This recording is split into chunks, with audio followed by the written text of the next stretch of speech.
Hey everyone, I'm Sugandha and you're watching Ready with HR and I hope so you all are well and you all are waiting for these days, for these 15 days workshop sessions. And yes, today we are going to discuss something interesting, and that is learning and development. So let's have a quick recap. You can skip these 2 minutes of recap. I do this recap just to tell you that yes, these sessions are there on the channel. You can check these sessions, okay? And yes, this complete 15 days HR workshop you can check from the pinned comment, right? So yes, in on day one, we have discussed about the introduction to HR. What is HR? Why we are talking about HR so much? What are the key functions related to HR? Next, in on day two, we have discussed about how we can align HR goals with organizational strategy. On day third, we have discussed about recruitment planning and strategy, how we can plan recruitment and what all strategies we can use. Next, we have discussed about the job analysis and job description. What is job analysis and what is job description? On day 4, we have discussed about how we can source and attract talent, and what are the interviewing techniques we can use. Next is what selection processes we can use to hire finally select a candidate. On day 5, we have discussed about diversity and inclusion in hiring.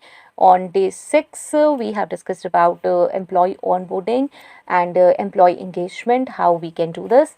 Next, on day 7, we have discussed about performance management and feedback, and we have discussed about the performance appraisal methods as well. So today we are going to discuss about learning and development and what is actually learning and development. This is the process where what we are doing. Refers to the process of systematically enhancing the knowledge, skills, and abilities of individuals or people or employee within an organization, so that to improve performance, achieve organizational goals, and yes, for their personal and professional growth. So yes, it includes a broad range of activities, initiatives, and strategies designed to facilitate learning and skill development at all levels of the organization. As we all know that yes, we need to design proper strategies, initiatives. We need to take initiatives, and we need to conduct a broad range of activities. Then only we can facilitate this process. So let's delve into the various components, and let's deep dive into the importance of learning and development also after these components. So the first component is training programs. Now, formalized learning experiences designed to impart a specific knowledge and skills required for job roles or career advancement. Now, these programs may include workshops, seminars, online courses, and yes, certification programs. Okay. Next is on the job learning. We can provide this on the job. So, opportunities for employees to learn and develop skills through hands on experience, observation, and mentorship while performing their regular job duties. Coaching and mentoring. Now, coaching and mentoring is important. One on one guidance and support provided by experienced professionals. One-on-one guidance provided by experienced professionals to the individuals who can develop their specific skills, and whatever challenges are there, navigate challenges and advance their careers. Important coaching and mentoring should be there. We must design strategies so that this coaching and mentoring process should be established. Next is career development. We must take initiatives that aimed at helping employees identify their career goals. A lot of employees are there who are not aware about their career path. They're just doing job for the sake of job. Oh, they need salary, that's why they're doing job. But that shouldn't be there. We must guide them for their career goals. Next is acquire necessary skills and yes, progress along with their chosen career paths within the organization. Okay. Next is leadership development. Important programs designed to cultivate leadership skills and competencies among managers and future leaders within the organization. Okay, so yes, leadership development is important. Lot of people are there who are working on assistant level roles or junior level roles. They are not being promoted. Why? Because yes, they lack leadership skills, and we are not working on enhancing their leadership skills. Okay, next is soft skills training. Yes, important again, because developing interpersonal skills. Training programs should focus on developing interpersonal skills and yes, communication skills, emotional intelligence, teamwork, and other non-technical competencies which are essential for success in the workplace. So we must provide soft skills training.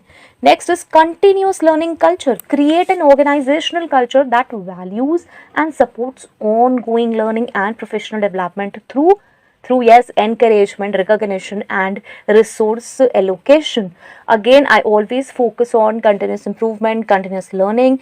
This should not be for a certain period, like, okay, employee is the new employee is there, we must implement this training or learning and development program for a week, for 15 days. No, they need it, they need fresh trainings, they need fresh mentorship after 15 days, means fortnightly, or after a month. So we must inculcate the practice of continuous learning. Okay.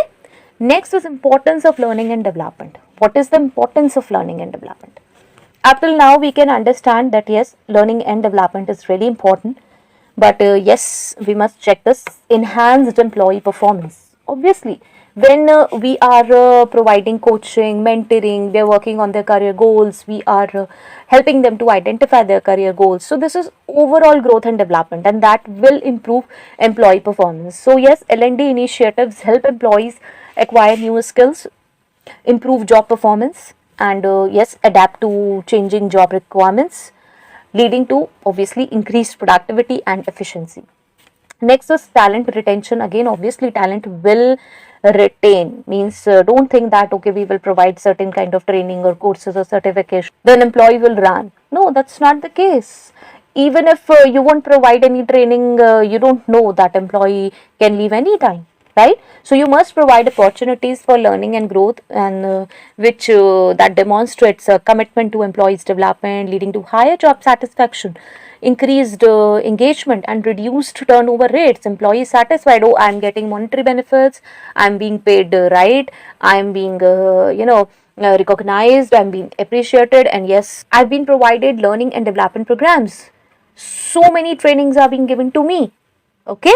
So yes, talent retention will be there. Organizational adaptability. Yes, a culture of continuous learning enables organizations to adapt to technological advancements, obviously industry trends, changing market conditions more effectively, staying competitive in a dynamic business environment. Yes, we are able to adapt. Whatever changes are there, we are incorporating. Why? Because yes, we are providing learning and development opportunities to my employees. Whatever new is happening in the market, I am including that in my curriculum. So yes, I'm with the market. I'm going with the flow. Next is succession planning and leadership development. That's important again. Yes, investing in L&D completely ensures a pipeline of skilled and qualified talent for future leadership roles. Again, people working on assistant level are not promoted to managerial level just because we are not providing them leadership guidance. We are not upgrading their leadership skills. So, reducing the risk of leadership gaps and yes, succession crisis. Next is innovation and creativity. Now, see, continuous learning fosters a culture of innovation and creativity by encouraging employees to explore, obviously, new ideas, experiment with different approaches, and challenge the status quo. Okay. So, yes, innovation and creativity comes with this. Employee engagement and motivation, obviously, providing opportunities for learning and development demonstrates organizational support for employees' growth, for employees' professional growth, leading to higher levels of engagement, motivation, and commitment as well. Okay. Next is improved customer satisfaction. Well trained and knowledgeable employees are better equipped to meet customer needs, provide excellent service, and yes, build positive relationships with clients, leading to improved customer satisfaction and loyalty. Yes, my employees are well trained. They can handle any kind of employee, their queries, they can satisfy them, right? They can resolve any kind of conflict. Compliance and risk management. Yes, obviously, L&D initiatives ensure employees are aware of and compliant with the industry regulations, organizational policies, ethical standards, and yes, reducing the risk of legal and regulatory issues. Okay.